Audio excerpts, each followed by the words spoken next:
നമസ്കാരം. കേരളം സാമ്പത്തിക ഞെരുക്കത്തിലാണ് എന്ന് സർക്കാർ പറയുന്നത് പച്ചക്കള്ളമാണ്.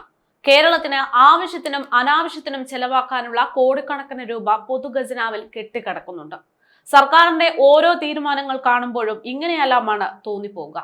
കാരണം കേരളം കണ്ടതിൽ വെച്ച് ഏറ്റവും വലിയ പ്രതിസന്ധിയിലൂടെ ഇപ്പോൾ കേരളം കടന്നു പോകുന്ന ഈ സാഹചര്യത്തിലും കോടികൾ മാത്രം ചെലവ് വരുന്ന കാര്യങ്ങളാണ് സർക്കാരിന്റെ പരിഗണനയിലുള്ളത്.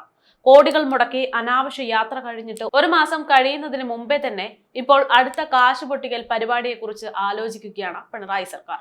ഒരു നേരത്തെ ഭക്ഷണം പോലും കഷ്ടിച്ചു വാങ്ങുന്ന ജനങ്ങളെ ഒന്നും പരിഗണിക്കാതെയാണ് വീണ്ടും അടുത്ത ആഡംബര ധൂർത്തിന് സർക്കാർ ആലോചനകൾ തുടങ്ങിയിരിക്കുന്നത്. അതിന് സർക്കാർ കണ്ടുവച്ചിരിക്കുന്നത് തദ്ദേശ ദിനാഘോഷമാണ്.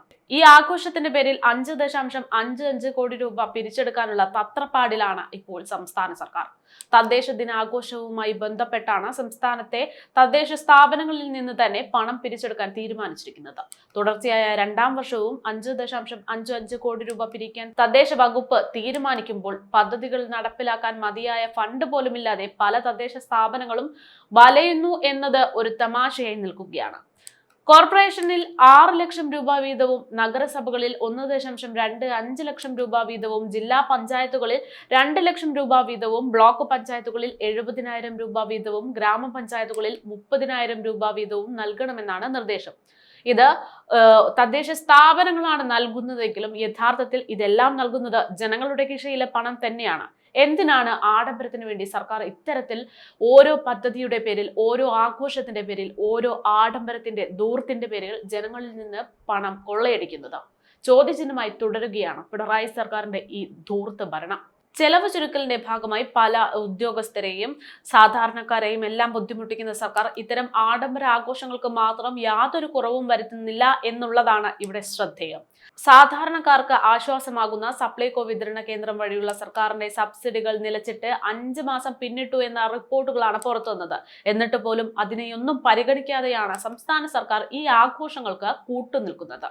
പാവപ്പെട്ടവർക്ക് വേണ്ടി അധികാരത്തിലെത്തിയതാണ് പിണറായി സർക്കാർ എന്ന് പറയപ്പെടുമ്പോഴും പാവപ്പെട്ടവന്റെ കീശയിൽ പോലും കൈയിട്ട് വരുന്ന അവസ്ഥയാണ് ഇന്ന് കാണാൻ സാധിക്കുന്നത്.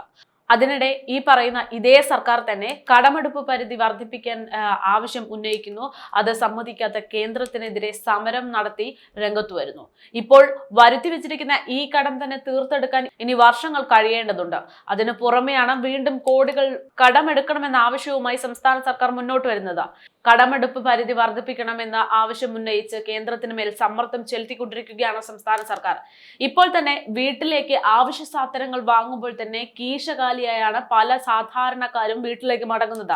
പൊതുകടം കൂടുന്നതിനനുസരിച്ച് ആ ചെലവ് വർദ്ധിക്കുകയാണ് ഉണ്ടാകുന്നത്. എന്നാൽ ചെലവ് വർദ്ധിക്കുന്നതിനനുസരിച്ച് വരവ്, അതായത് ഓരോരുത്തരുടെയും കൂലി, വരുമാനം അത് വർദ്ധിക്കാൻ പോകുന്നുമില്ല. ഈ ഒരു സാഹചര്യത്തിൽ ജനങ്ങൾ ബുദ്ധിമുട്ടും എന്നത് ഉറപ്പാണ്. അതിനാൽ തന്നെ സർക്കാർ വരുത്തി വയ്ക്കുന്ന ഓരോ കടവും, എല്ലാ ബാധ്യതയും പൊതുജനത്തെ വീണ്ടും വേട്ടയാടും എന്നത് ഉറപ്പാണ്. ഇതിനിടയിലാണ് ഇപ്പോൾ സാമ്പത്തിക പ്രതിസന്ധിക്കിടയിൽ നട്ടം തിരിയുമ്പോഴും ആഘോഷങ്ങൾ കുറയ്ക്കാതെ സംസ്ഥാന സർക്കാർ ദുർഭരണം തുടരുന്നത്. തദ്ദേശ ദിനാഘോഷവുമായി ബന്ധപ്പെട്ട് സംസ്ഥാന സർക്കാർ തദ്ദേശ സ്ഥാപനങ്ങളിൽ നിന്ന് പണം പിരിക്കാൻ നിർദ്ദേശം നൽകിയിരിക്കുകയാണ്. തുടർച്ചയായ 2ാം വർഷവും 5.55 കോടി രൂപ പിരിക്കാനാണ് തദ്ദേശ വകുപ്പിന്റെ തീരുമാനം. പദ്ധതികൾ നടപ്പിലാക്കാൻ മതിയായ ഫണ്ടില്ലാതെ പല തദ്ദേശ സ്ഥാപനങ്ങളും വലയുമ്പോഴാണ് ഇത്തരമൊരു ഉത്തരവ് എന്നത് ശ്രദ്ധേയമാണ്. പ്രിൻസിപ്പൽ ഡയറക്ടറുടെ അക്കൗണ്ടിലേക്കാണ് പണം നിക്ഷേപിക്കാൻ നിർദ്ദേശം നൽകിയിരിക്കുന്നത്. എന്നാൽ ഈ പണവും സംസ്ഥാന സർക്കാരിന്റെ ധൂർത്തിനു വേണ്ടി വിനിയോഗിക്കപ്പെടും എന്നത് ഇവിടെ വിരോധാഭാസമായി തുടരുന്നു.